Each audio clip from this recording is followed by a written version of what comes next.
Hello दोस्तों, कैसे हैं आप सभी लोग। मेरा नाम है अथर्व और मैं अपने यूट्यूब चैनल रोजगार विद अथर्व में आपका स्वागत करता हूं। तो आज हम यूपी टेट के बारे में बात करने वाले हैं, जिसको उत्तर प्रदेश शिक्षा सेवन चयन आयोग कराता है। तो हम इसमें यूपी टेट की संरचना विषय वस्तु, तो इसके बारे में हम आज जो इसका सिलेबस है उसके बारे में डिटेल्स डिस्कस करेंगे। तो जो सिलेबस हम डिस्कशन करने वाले हैं वो प्राइमरी का है 1 से 5 के लिए, जिसमें दूसरा हमारा जो स्टेप है, परीक्षा की अवधि 2.5 घंटे अर्थात 150 मिनट की होगी।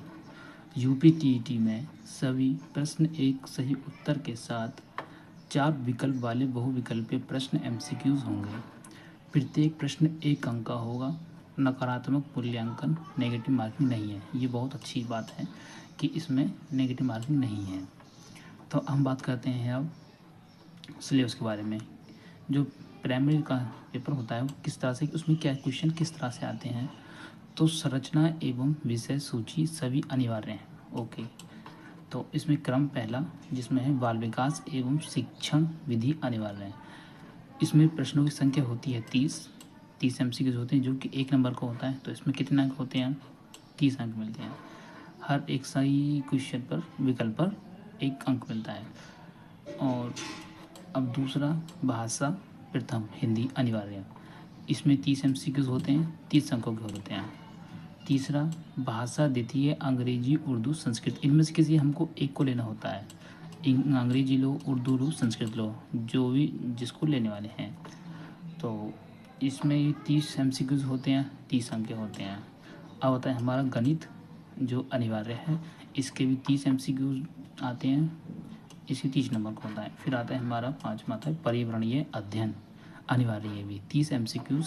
ओके, अब 30 अंक के होते हैं। टोटल मिला के 150 क्वेश्चन होते हैं। जो एक क्वेश्चन जो 1 एमसीक्यू होता है 1 नंबर का होता है हमारा, तो उसमें टोटल प्राप्त अंक होते हैं। जो टोटल अंक का होता है वो होता है 150 का।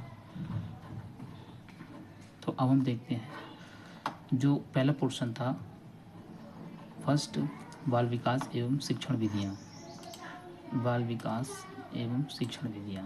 ओके, तो इसमें आता है, पहले देखते हैं हम बाल विकास। बाल विकास का अर्थ आवश्यकता तथा क्षेत्र। बाल विकास की अवस्थाएं शारीरिक विकास, मानसिक विकास, संवेगात्मक विकास, भाषा विकास और अभिव्यक्ति क्षमता का विकास, सृजनात्मकता एवं सृजनात्मकता क्षमता का विकास। अगला है बाल विकास के आधार एवं उनको प्रभावित करने वाले कारक, जैसे कौन कौन से होते हैं। जैसे होता है हमारा वंशानुक्रम, वातावरण, पारिवारिक, सामाजिक, विद्यालय, संचार माध्यम। यह सीखने का अर्थ तथा सिद्धांत। अधिगम सीखने का अर्थ प्रभावित करने वाले कारक, अधिगम की प्रभावशाली विधियाँ। अधिगम के नियम, तो जैसे कि थॉर्नडाइक के सीखने के मुख्य नियम एवं अधिगम में उनका महत्व। अधिगम के प्रमुख सिद्धांत तथा कक्षा शिक्षण में इनकी व्यावहारिक उपयोगिता। थॉर्नडाइक का प्रयास एवं त्रुटि।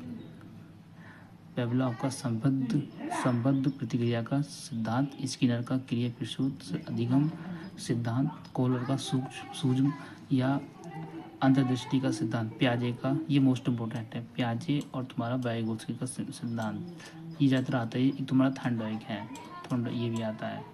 ये तो ज़्यादातर ये मान के चलिए आप, ये सब आते ही हैं सी टेट में भी और यूपी टेट में भी। फिर होता है हमारा सीखने का वक्र, अर्थ एवं प्रकार, सीखने में पठार का अर्थ और कारण एवं निरंकरण। तो अब होता है शिक्षण विधियाँ, ये विधाएं। तो शिक्षण का अर्थ तथा उद्देश्य, संप्रेषण, शिक्षण के सिद्धांत, शिक्षण के सूत्र, शिक्षण प्रविधियाँ, शिक्षण की नवीन विधाएं और उपागम, इसको विधाएं उपागम, सूक्ष्म शिक्षण एवं शिक्षा के आधारभूत कौशल। अब ये हमारा जो अगला होता है और सिलेबस तो होते हैं, तो जिसको हमें कंप्लीट करना। अगर हमारा एक बार सिलेबस कंप्लीट हो गया टॉपिक वाइज टॉपिक, तो हमें 99% फेल नहीं होंगे हम यूपी टेट में, अगर हम सही से पढ़ते हैं अपनी ईमानदारी से। अगला है हमारा समावेशी शिक्षा निर्देशन एवं परामर्श। तो शैक्षिक समावेशन से अभिप्राय पहचान, प्रकार, निराकरण यथा अपवंचित वर्ग, भाषा, धर्म, जाति, क्षेत्र, वर्ण, लिंग, शारीरिक क्षमता, दक्षता, दृष्टिबाधित, श्रवणबाधित एवं वाक अस्थिबाधित, ये सभी वो ही उसी के प्रकार हैं जिसमें आ जाता है डिसलेक्सिया, तो उसी में आता है ये, जो बच्चे पढ़ने लिखने में अक्षम होते हैं। समावेशन के लिए इसमें समावेशन के लिए आवश्यक उपकरण, सामग्री, विधियाँ, TLM एवं अभिवृत्तियाँ। ठीक है। समावेशित बच्चों का अधिगम जांचने हेतु आवश्यक टूल एवं तकनीक, और समावेशित बच्चों के लिए विशेष शिक्षण विधियाँ यथा ब्रेल लिपि आदि।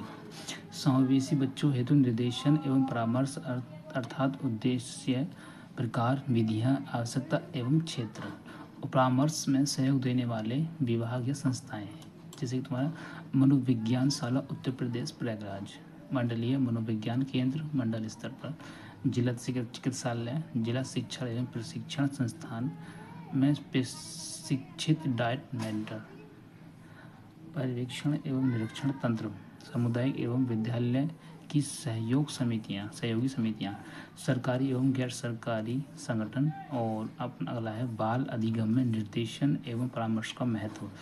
अब हमारा आता है खंड ख, जो पहला खंड कहता है ख, अधिगम एवं अध्यापन। तो ये वहाँ थोड़ा छोटे सेक्शन ये भी बाल विकास, बालक किस प्रकार सोचते हैं और सीखते हैं, बालक विद्यालय प्रदर्शन में सफलता प्राप्त करने में कैसे और क्यों असफल होते हैं। अगला अधिगम और अध्यापन की बुनियादी प्रक्रियाएं, बालकों की अधिगम कार्यनीतियाँ, सामाजिक क्रियाकलाप के रूप में अधिगम के सामाजिक संदर्भ, एक समस्या समाधानकर्ता और एक वैज्ञानिक अन्वेषक के रूप में बालक, वैज्ञानिक अन्वेषक, एक लिटिल साइंटिस्ट, जो तुम्हारे जीन पियाजे जी ने कहा था। बालकों में अधिगम की वैकल्पिक संकल्पना, अधिगम प्रक्रिया में महत्वपूर्ण चरणों के रूप में बालक की त्रुटियों को समझना, बोध और संवेदनाएं, प्रेरणा और अधिगम में योगदान देने वाले कारक, निजी एवं पर्यावरणीय। तो हमारा ये पहला जो यूपीटेट का पोर्शन था 30 नंबर का बाल विकास CDP का, हमारा ये मैं तुम्हें आपको बता दिया है डिटेल से सिलेबस को। अगर कोई मेरे से गलती हुई है तो उसके लिए सॉरी। मेरी फर्स्ट वीडियो है, क्योंकि पहले मुझे अभी थोड़ी सी झिझक सी भी है। तो अगर आपको अच्छी लगे तो लाइक सब्सक्राइब जरूर करें। Thank you.